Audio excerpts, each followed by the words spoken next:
হযরত উসমান রাদিয়াল্লাহু তাআলা আনহু কবর যখন দেখতেন হাউমাউ করে কান্নাকাটি করতেন।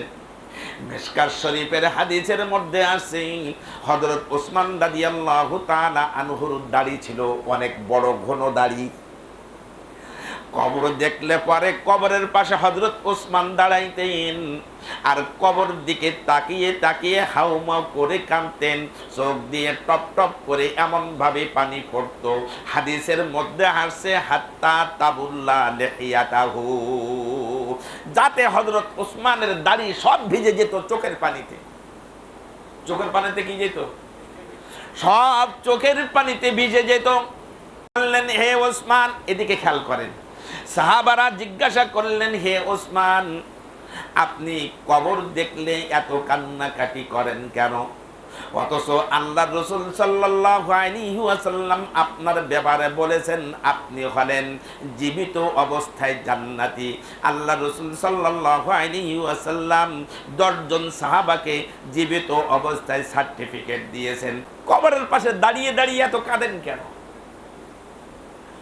উসমান রাদিয়াল্লাহু তাআলা আনহু বলেন, রাসূলুল্লাহ সাল্লাল্লাহু আলাইহি ওয়াসাল্লাম বলেছেন আমি জান্নাতে যাব, আমার ইয়াকিন আছে আমি জান্নাতি।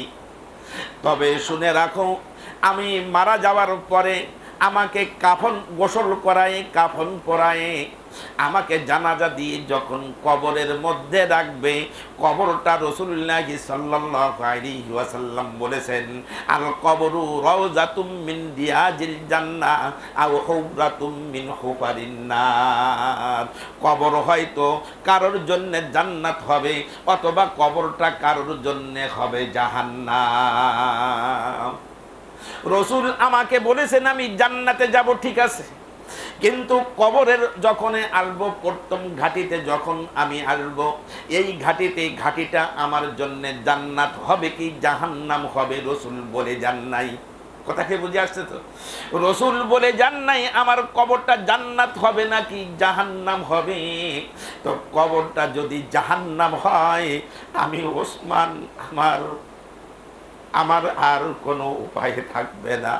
এই জন্যে তো আমি কাঁদছি, কবর দেখলে আমার কান্না আসে।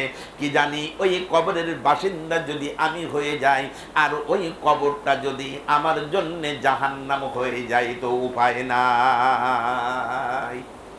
কত কবরের পাশ দিয়ে আপনি গেলাম, আমি গেলাম, কোনো দিন কি খেয়াল করেছি যে ওখানে আমি আসবো? কথা বলেন না কেন? এজন্য রাসূলুল্লাহ সাল্লাল্লাহু আলাইহি ওয়াসাল্লাম বলেন মুতু ক্বাবলা আন তামুতু, বান্দা মরার আগে, উম্মত মরার আগে মরে যাও। মরার আগে, এই মরার আগে মরে যাও, তার মানে তুমি চিন্তা ভাবনা করো যে আমাকে কবরে আসতে হবে। তো কবরে আসতে গেলে কবরের তো পুঁজি দরকার, এই পুঁজিগুলো তো দুনিয়া থেকেই আমাকেই অর্জন করে আসতে হবে।